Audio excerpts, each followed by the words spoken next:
Bonjour à tous, je vous invite à vous abonner à cette chaîne, à aimer, à partager, à commenter ces vidéos, c'est très important. C'est une manière de nous soutenir. Merci à vous tous. Avant de vous présenter Alain de Benoît, nous représentons François Bousquet, rédacteur en chef de la revue Éléments, directeur de la Nouvelle Librairie. Et sur la revue Éléments, vous avez des choses à dire, François Bousquet. Oui. Le nouveau numéro d'Éléments d'hiver, de décembre, est déjà en kiosque, avec un très grand dossier sur le phénomène du YouTubing, en particulier le phénomène du YouTubing à droite, mais aussi dans la dissidence. Et on a en couverture de cet élément un magnifique hipster qui a tous les codes de cette dissidence, Nietzsche, Trump, et le marxisme culturel sur lequel nous revenons. Et nous avons fait un classement, on avait fait les 36 familles du populisme, les 36 familles de la droite, et là nous faisons les 36 familles, enfin non pas les 36 familles, les 36 youtubeurs les plus tendances. C'est un dossier qui a été mené de main de maître par nos plus jeunes rédacteurs, puisque comme vous pouvez vous en douter, je suis pas un expert de la vidéo et du YouTubing. Je pense que c'est un dossier assez exceptionnel. On l'a intitulé de Soral à Papacito, notre guide exclusif des 36 youtubeurs dissidents à aimer ou à détester. Et on a voulu faire une radiographie ou une cartographie du paysage de la dissidence, en particulier numérique. De la dissidence 2.0. 2.0 qui est assez impressionnante puisque les 36 youtubeurs que nous avons réunis cumulent à eux seuls 500 millions de vues, ce qui est absolument vertigineux. 500 millions de vues. Je dois dire que je n'en suis pas là pour ce qui me concerne lorsque je poste des vidéos. Vous y êtes presque, François. Et donc il est en kiosque, vous pouvez le retrouver en kiosque d'ores et déjà, et il y a un éditorial, c'est peut-être la transition toute trouvée, mais après je vous rends le micro, Clémence, Royal d'Alain de Benoît, parce qu'il est aussi... Comme toujours, il a toujours son édito chez vous. Décadence, parce qu'en plus d'être essayiste, philosophe, etc., il est aussi éditorialiste à Éléments. Eh bien, on va évidemment en parler avec la personne concernée directement, Alain de Benoît.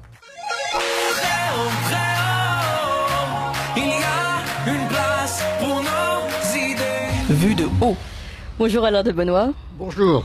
Et merci infiniment d'être avec nous aujourd'hui. Alors, nos auditeurs vous connaissent évidemment très bien, mais je vais quand même vous présenter. Vous êtes essayiste, philosophe. Vous dirigez les revues Crisis et Nouvelle École. Alors, c'est intéressant parce que ce livre est publié par l'édition Crisis. On va en reparler. Vous êtes auteur d'une centaine d'ouvrages, dont L'homme qui n'avait pas de père, le dossier Jésus chez Crisis, et Contre l'esprit du temps, explication à la Nouvelle Librairie. Aujourd'hui, ce livre que vous nous présentez est un peu particulier. En tout cas, on ne vous connaît pas dans ce style. L'exil intérieur, ce sont des carnets intimes, donc aux éditions Crisis, comme je l'ai dit, avec un style donc on va dire ce sont des petites pensées. Vous dites d'ailleurs que vous vous présentez comme chasseur de papillons, des pensées prises sur le vif, des pensées prises en plein vol, au moment où vous les percevez, des impressions finalement.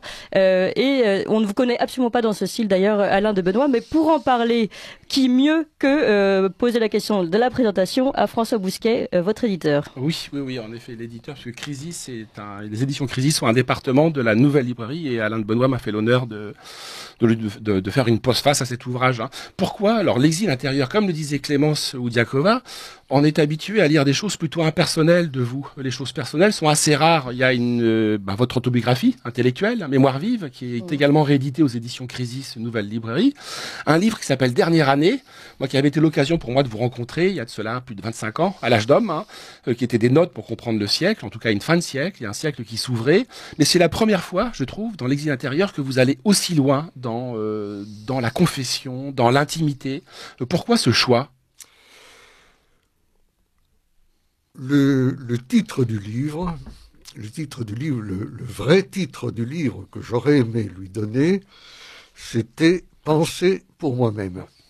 Alors le problème, c'est évidemment que ce titre était pris par un illustre devancier à qui je n'aurais pas l'audace de me comparer, c'est l'empereur Marc Aurèle qui a écrit « Penser pour moi-même ». Mais cette formule m'aurait très bien convenu parce que, au départ, ce sont des choses que j'ai notées. Alors, vous parliez du chasseur de papillons, c'est en effet une comparaison que je fais. Je crois que tout un chacun, dans la vie quotidienne, de temps en temps, il y a quelque chose qui vous traverse l'esprit. Quelquefois, vous trouvez que c'est quand même intéressant, faudrait pas l'oublier, mais pouf, ça repart. Alors, moi, j'ai noté. C'est comme le chasseur de papillons, il voit le papillon passer, crac, il sort son filet et il essaye de... Vous voulez dire que vous avez un petit carnet sur vous et que vous notez vraiment au moment venu? Non, ça c'est un degré de préméditation que je n'ai pas.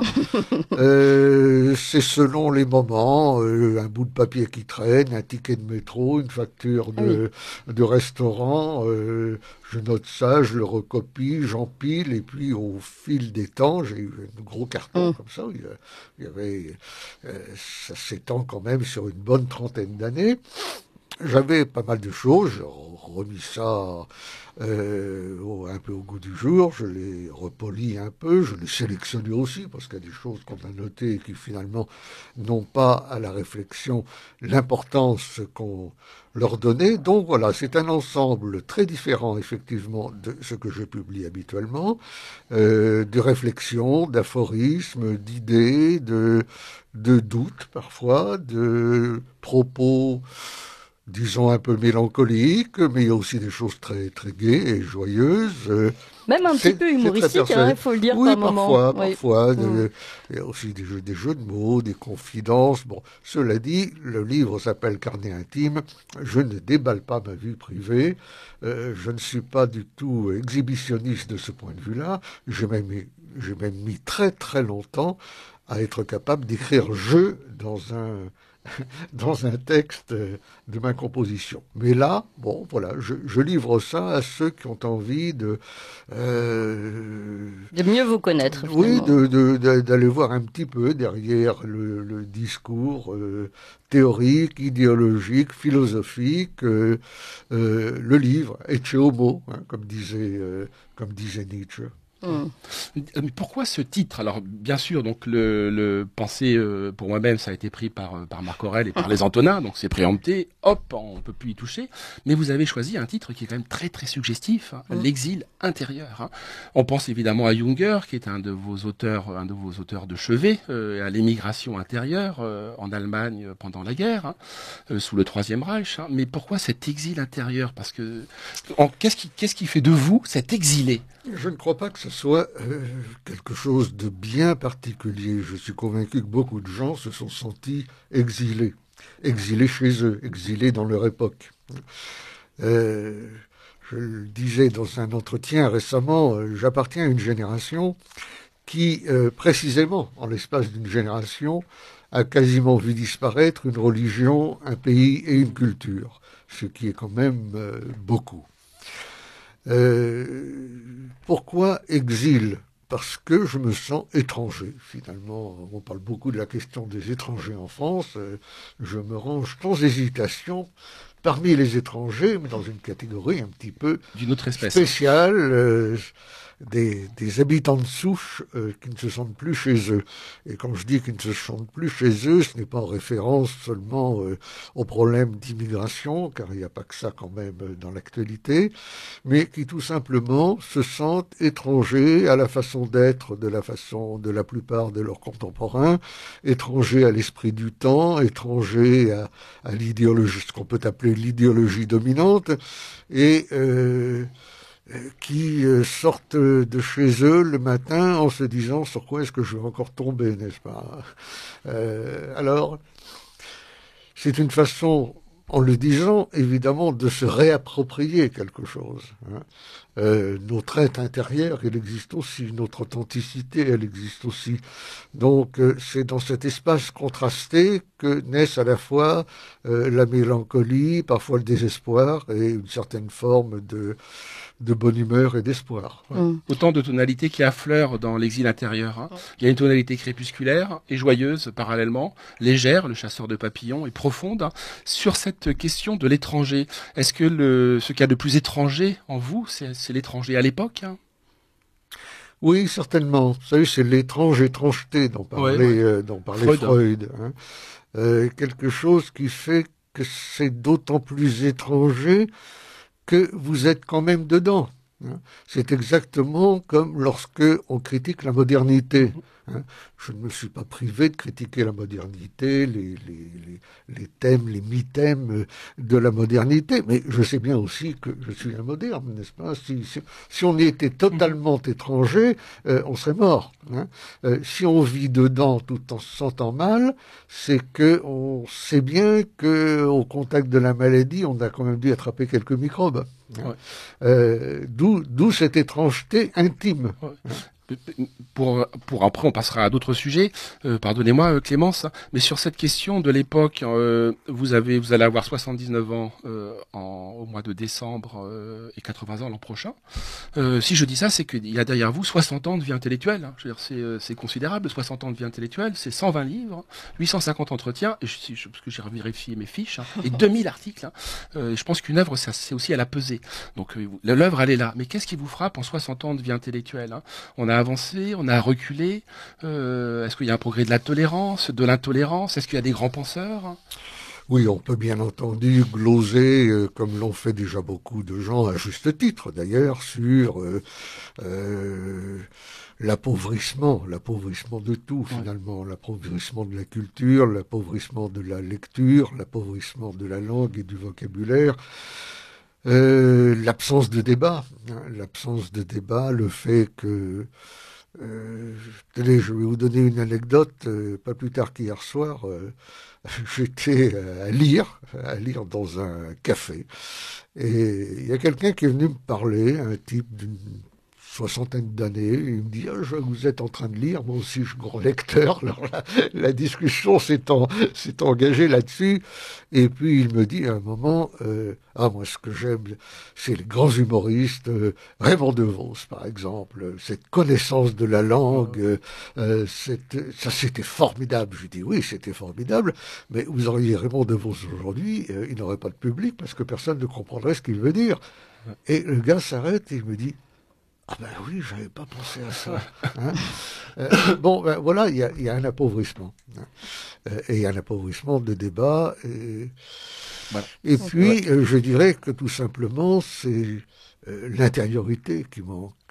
Quand on parle d'exil intérieur, il ne faut pas se fixer uniquement sur le mot exil. Il y a aussi l'intériorité. Vous connaissez bien sûr l'apostrophe de Bernanos qui disait qu'on n'a rien compris à la civilisation moderne si on n'a pas saisi que c'était une sorte de conspiration contre la vie, toutes sortes de vies intérieures. Hein. Je crois que c'est très vrai. Les gens pensent de moins en moins. Et je fais une différence entre penser et penser à. Penser à, c'est tout autre chose. Faut penser à l'émission de Radio Courtoisie, il faut penser à aller faire les courses ce soir, il faut penser à aller chercher les enfants à l'école, il faut penser au rendez-vous de la semaine prochaine, etc. Mais penser tout court, penser une matière, penser un sujet, penser le temps, penser l'espace, penser la vie, la mort, c'est tout autre chose.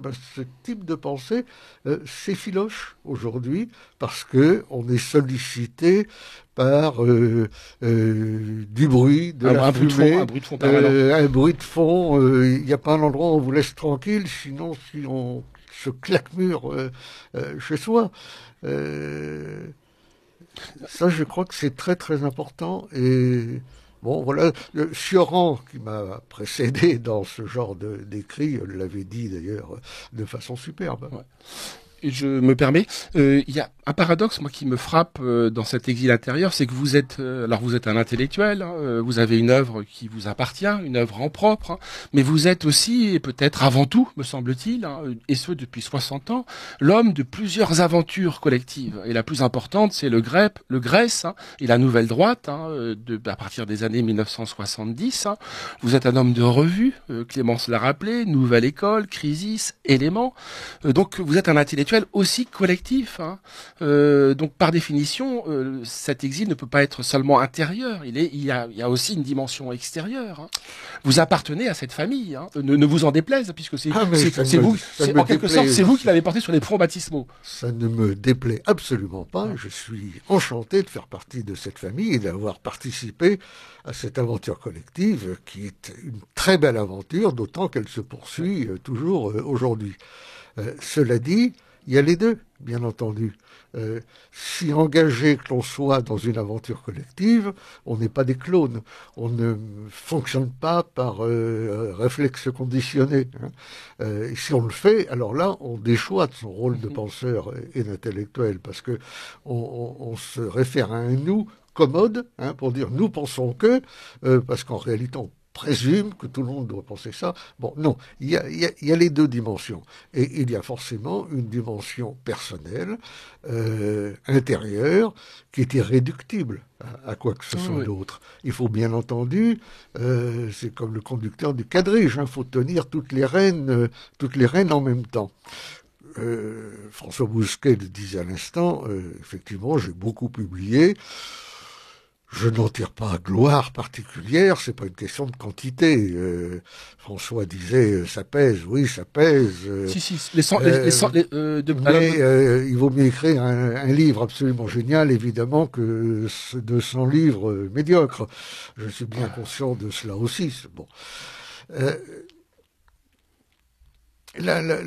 Comment dire, créer une œuvre de façon nécessairement un peu impersonnelle. Un philosophe parle d'un point de vue qui peut évoquer le point de vue de Cyrus, n'empêche pas cette dimension personnelle. Elle existe parce qu'elle est basée non pas sur le raisonnement, sur la logique, mais au fond sur l'émotion et sur la sensibilité.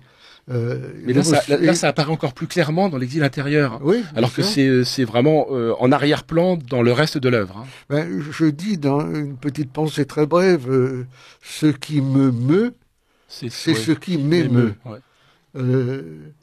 Je crois que l'émotion, c'est vraiment la base de tout. C'est comme la vue. Pour moi, je suis pas du tout un homme de l'écoute, je suis un homme de la vue. Je l'ai dit récemment aussi, c'est l'œil qui gouverne le cerveau. Et j'en suis très content parce que je crois que les images sont plus fortes que les concepts. Et je crois que... Et pourtant, vous êtes un homme de concept.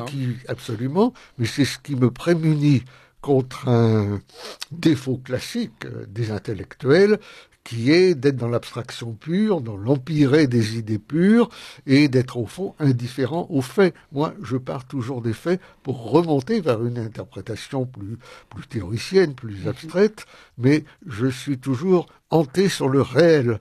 Oui. Mais alors, pour rester sur la dimension intellectuelle, il y a l'exil intérieur, donc on découvre un autre de Benoît.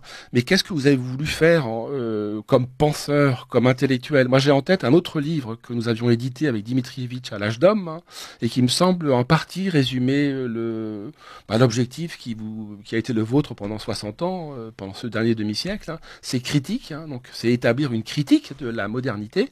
Ça, c'est le premier volet, et l'autre, c'est théorique. C'est-à-dire que vous avez essayé de formuler, me semble-t-il, un plan B, une alternative au monde qui est le nôtre. Oui, c'est même un plan A d'ailleurs. Ouais. C'est même un plan A parce que c'est l'objectif central de ma petite entreprise personnelle, c'est-à-dire d'étudier l'histoire des idées, des théories, des doctrines, de façon à rebâtir, reconstruire, reformuler sans cesse pour que le travail intellectuel, le travail de la pensée progresse, ce qu'il faut bien appeler une vision du monde ou une conception du monde, c'est-à-dire une façon de voir le monde d'abord, de voir l'homme, de voir la société, de voir l'histoire, de voir la temporalité, comment le passé, l'avenir informent l'un et l'autre le présent et constituent des dimensions du présent. Voilà, c'est ça. Alors, est-ce que c'est réussi? Est-ce que c'est un échec? Ce n'est pas à moi de le dire. Je pense que, comme toujours, c'est comme le verre à moitié vide que vous avez devant vous, cher François. Mais voilà, c'est ce que j'ai fait. Et je crois que la dernière phrase de mon livre, L'exil intérieur, c'est tout simplement quelque chose peut-être de légèrement testamentaire. Je dis, j'ai fait ma part, maintenant c'est à vous. À vous de fonder le plan A. Voilà. C'est bien ça. Et de mettre en œuvre. Et de le mettre en œuvre. Alors, il nous reste encore 2 minutes. Je voudrais qu'on aborde un autre sujet qui me touche beaucoup et qu'on développera après les informations, puisque vous voulez justement, vous dites étranger à une idéologie dominante qui est fondée, elle, sur des valeurs marchandes et notamment l'emprise planétaire de la logique du capital. Et justement, je pense que c'est capital. Et je pense que c'est capital, notamment pour les droites qui aujourd'hui oublient ce sujet et le laissent à la gauche ou aux gauches. Et alors là, il est l'heure de faire les informations, mais je vous laisserai la parole à ce sujet juste après les informations de Merwan Mioubi. Ligne droite.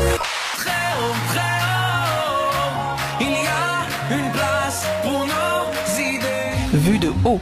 Nous sommes toujours avec Alain de Benoît, journaliste, grand philosophe, essayiste, auteur de ce dernier ouvrage, L'exil intérieur, carnets intimes, avec la postface de François Bousquet, qui est avec nous également aux éditions Crisis. François Bousquet, qui est donc l'éditeur d'Alain de Benoît, en plus d'être le rédacteur en chef de la revue Éléments et directeur de la Nouvelle Librairie. Ça, vous le savez bien, chers auditeurs. Alors, on se retourne vers Alain de Benoît. Je vais vous poser une question sur la logique du capital qui est finalement, on a l'impression, en tout cas peut-être un petit peu moins aujourd'hui, d'ailleurs notamment grâce aux équipes de la Nouvelle Librairie, de la revue Éléments et ses courants de pensée, mais reste qu'aujourd'hui, la lutte contre cette grande logique du capital, elle reste plutôt à gauche. Oui, et pourtant, l'historien des idées que je suis sait bien que autrefois, il y a eu bien des critiques de cette logique dans des milieux différents de ce qu'on appelle aujourd'hui la gauche, avec la quantité de guillemets nécessaires. Oui. C'est en effet, vous avez raison de parler de cela, parce que c'est un des aspects les plus fondamentaux de toute cette conception du monde que j'ai essayé de mettre en place, de travailler, de développer.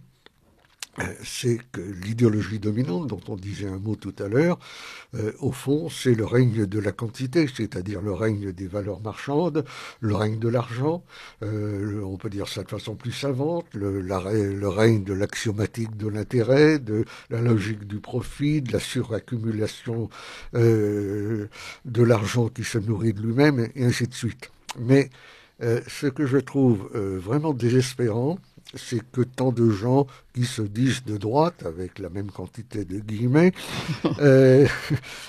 sont complètement aveugles, frappés de cécité devant cela. Parfois, c'est parce qu'ils ont des intérêts, évidemment, que leur cœur est avant tout le côté du portefeuille. Mais dans bien des cas, les gens ne voient pas. Ils disent l'économie de marché, c'est bien, ça fonctionne, pourquoi pas. C'est la catégorie qui m'irrite un peu, ou qui m'étonne peut-être le plus, c'est ce qu'on appelle les conservateurs libéraux. Hein. C'est-à-dire des gens qui sont conservateurs sur tout un tas de choses concernant les mœurs, la famille et toutes ces choses-là, et qui en même temps sont à fond la caisse pour le modèle de la société de marché, la transformation de la planète en un vaste marché mondial. Ces gens-là veulent conserver, à tort ou à raison, un certain nombre de choses et ne s'aperçoivent pas que cette logique du capital fait disparaître tout ce qu'ils veulent conserver. Ils veulent le beurre et l'argent du beurre, en fait. Karl Marx le disait d'ailleurs très clairement, la logique du capital transforme les rapports sociaux et élimine comme des obstacles insupportables tout ce qui empêche le libre fonctionnement de ce système. Alors vous avez des gens qui sont à la fois pour la régulation de l'immigration, par exemple, vaste programme, et qui en même temps sont absolument pour le libre-échange, c'est-à-dire la libre circulation des personnes, des biens et des marchandises, des biens et des services, etc. Donc il y a une espèce de schizophrénie que j'essaye évidemment de réduire. C'était l'objet d'un livre que j'ai publié précédemment aux éditions du Rocher, qui s'appelait tout simplement Contre le libéralisme, avec un sous-titre parlant qui était La société n'est pas un marché. Et ce qui montre aujourd'hui que ces droites, ces personnes qui s'annoncent de droite, mais justement sont-ils encore de droite, c'est une grande question, finalement ne prennent pas le problème du bon côté. Et c'est le cas visiblement d'une grande partie de ce camp de la droite que nous sommes censés représenter aujourd'hui. Mais oui, parce que cette droite-là dont vous parlez, je dirais, de façon critique, bien sûr, mais enfin, qui aime bien châtie bien, est un peu paresseuse. Hein. Le travail de la pensée, c'est un vrai travail. Hein. Alors, il y a des gens pour ça, mais encore faut-il les lire, encore faut-il appliquer tout ça dans la vie quotidienne. Mon livre s'appelle L'exil intérieur. Je suis très surpris de voir qu'il y a beaucoup de gens qui partagent de bonnes idées, au fond, mais quand on les voit vivre dans la réalité quotidienne, on a l'impression qu'ils sont pas si mal, qu'ils n'étouffent pas vraiment, qu'ils n'ont pas de difficultés physiques, physiologiques à être dans leur époque. Moi, j'ai ces difficultés. Bon, je m'en tire comme tout le monde, mais je le ressens physiquement. Hein. J'ai l'impression qu'il y a beaucoup de gens, voilà, ils sont pas d'accord avec ceci, pas d'accord avec cela. Après quoi, ils partent en boîte et ils deviennent les terminaux de leur smartphone. Bon. Je sais pas, vous voyez ce qui me gêne un petit peu là. Mais pour autant, si on a pu dire et parler de cette manière dont vous êtes un étranger à l'époque, l'époque est quand même fascinante. Hein, pour l'intellectuel que vous êtes, hein, vous avez fait pas mal d'éditos, pas mal de papiers sur ce sujet-là, sur l'interrègne, cet entre-deux dans lequel on est. Oui. Donc Gramsci disait que peut sortir des monstres de ce type d'époque. Hein. Elle reste néanmoins passionnante. Hein. Elle est passionnante, comme toutes les époques de transition. Je suis convaincu que nous vivons une époque d'interrègne, de transition. Hein. On ne va pas développer ça dans le détail, mais enfin, en gros, la modernité se termine, la postmodernité commence, et on voit bien que entre l'époque où on parlait avant tout de la guerre d'Algérie et l'époque où ça va être dominé par l'intelligence artificielle, c'est quand même passé du temps. Donc oui, c'est passionnant, mais c'est aussi difficile à vivre. Et c'est difficile à penser, car dans une période de transition, il y a forcément des nouveautés qui se dessinent. Elles se dessinent dans un certain nuage qui fait un halo autour d'elles. Oh, les formes ne sont pas encore perceptibles, hein, comme quand on est dans le brouillard, puis ça sort du brouillard progressivement.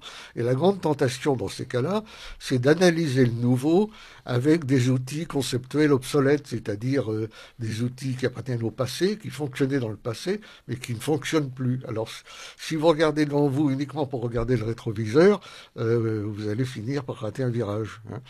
Voilà ce que j'ai voulu éviter.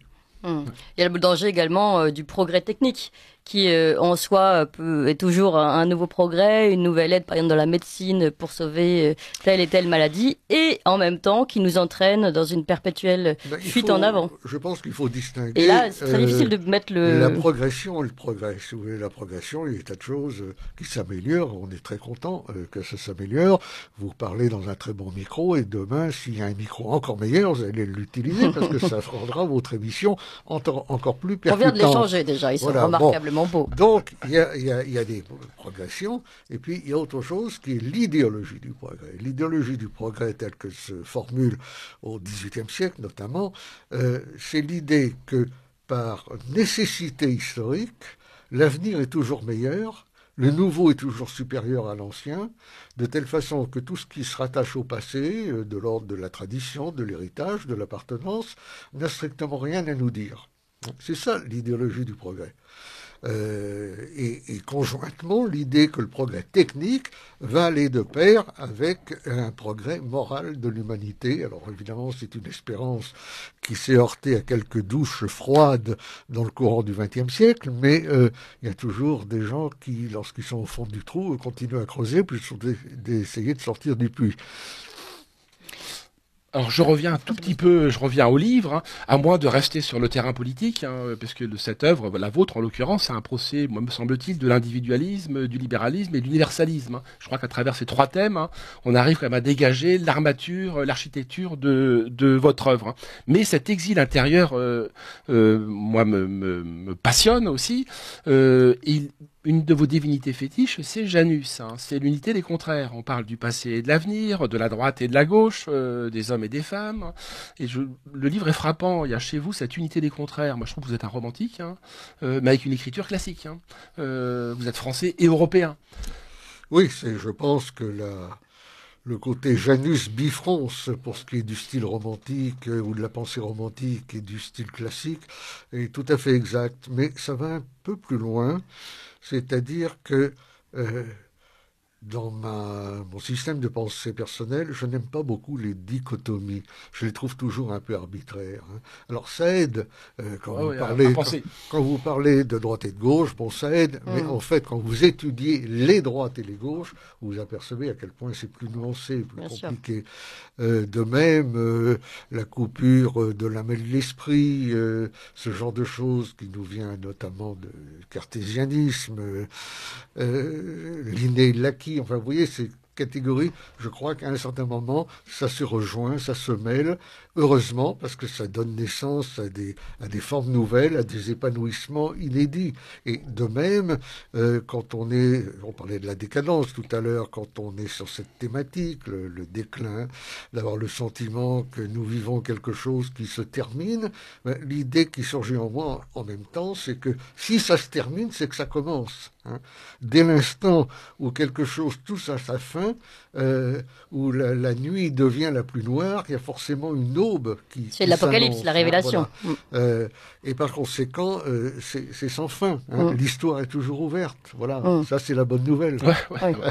Mais alors vous qui n'aimez pas la dichotomie, aujourd'hui vous êtes servi, ce qui explique aussi peut-être votre mal-être que vous décriviez tout à l'heure, puisque aujourd'hui tout est manichéen.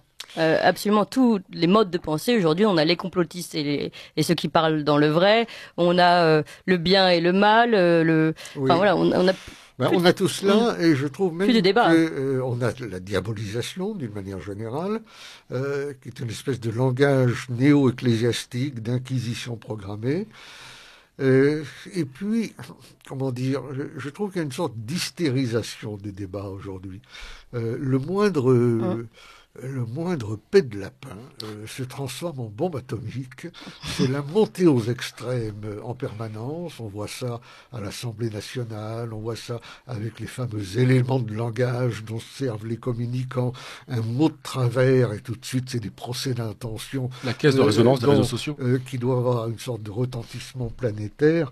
Et vous avez l'empire du bien qui se regarde le nombril en se disant qu'est-ce que je suis bien et qu'est-ce que les autres sont abominables, et puis ceux qui ont des pensées transversales, des pensées dissidentes qu'on n'arrive pas à mettre dans un bocal avec une étiquette qui ne bouge pas, et ceux-là font entrer en transe toutes les pinotis, les pitonis, les précieuses ridicules, les inquisiteurs manière de Calembredaine, tout ça est tout à fait insupportable, et je dirais même qu'on touche à la limite du psychiatrique lorsque l'on voit les excès du wokisme, de la théorie du genre, ou alors là on est dans un franc délire. Hein. Je vais rajouter un point avant que François Bousquet reprenne la parole, c'est le psychiatrique qui psychiatrise aujourd'hui. Hein. Oui, bien sûr.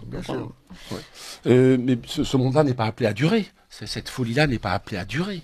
Les peuples commencent un petit peu à se réveiller, à sortir de leur torpeur. C'est aussi un de vos sujets. Quand on est dans la boue, on espère qu'un jour la boue va sécher. Hein.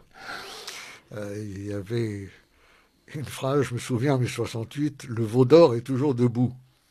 Et j'avais dit, espérons que la boue finisse par sécher. On attend toujours quand même. Le problème, c'est que ça se prolonge un peu, mais c'est vrai que, sans tomber dans le commentaire rituel du genre nous dansons sur le volcan, il est minuit moins 2, nous sommes en 1788, etc. Il est bien clair que ce que subissent aujourd'hui les peuples a de quoi nourrir une colère et une explosion sociale par rapport à laquelle la révolte salutaire des Gilets jaunes n'aura été vraiment qu'une répétition. Que les prolégomènes, oui. Hein. Simplement, je crois que ça va se dérouler à l'échelle sinon mondiale, encore que, mais en tout cas européenne. Hein. Ça ne peut pas poursuivre indéfiniment. Hein. C'est comme les dettes, vous savez, les dettes publiques qui montent, comme l'Himalaya, et finalement, la vie change pas. Les gens disent, après tout, on va passer à 100%, 150%, 200%. Non, il y a un moment, ça s'arrête. Hein. On arrête de jouer. Regardez en France ce qui s'est passé depuis 10 ans. Hein, on a d'abord eu l'austérité, hein, c'était les politiques libérales qui visaient à corriger la crise de 2008. On a eu l'austérité. Après, on a eu le confinement, c'est-à-dire l'enfermement.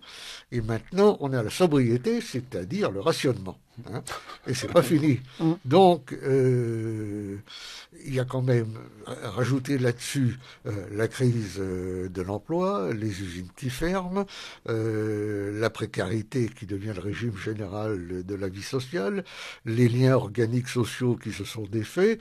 Vous agitez tout ça, vous avez un cocktail qui est parfaitement détonnant. Hein. Il ne faudra pas s'étonner que ça explose. Ben voilà, on va rester sur ces paroles de la fin d'Alain de Benoît. Je rappelle. Explosive. Exactement. Mais tiens, en parlant de perspectives explosives, j'ai quand même cité un tout petit extrait de votre livre qui m'a fait bien rire et qui montre qu'Alain de Benoît n'est pas que le grand philosophe que vous croyez, qui peut parfois paraître un peu supérieur à nous autres humains normaux. Alors, je vais vous citer un extrait. Dans ma jeunesse, j'ai fait beaucoup de patins à glace. Ensuite, j'ai beaucoup pratiqué les autotamponneuses. Récemment encore, à 75 ans passés, j'en faisais à Tivoli, à Copenhague. Aux ados que je tamponnais de bon cœur et qui me regardaient avec des yeux incrédules, j'avais envie de dire « Et quoi, t'aimes pas les jeunes ?» Alors, non, nous, on vous répond, bah si, évidemment. Ouais, on aime les jeunes comme Alain de Benoît. Un autre aspect du personnage. Voilà. Merci beaucoup. Je rappelle le titre Merci de votre livre, L'exil intérieur, carnets intimes, et c'est aux éditions Crésis. Merci évidemment à vous, François Bousquet, rédacteur en chef de la revue Éléments et directeur de la Nouvelle Librairie. Vous appréciez cette émission? Alors aidez Radio Courtoisie à en produire d'autres, en indépendance totale. Rendez-vous sur soutenir.radiocourtoisie.fr. Merci d'avance.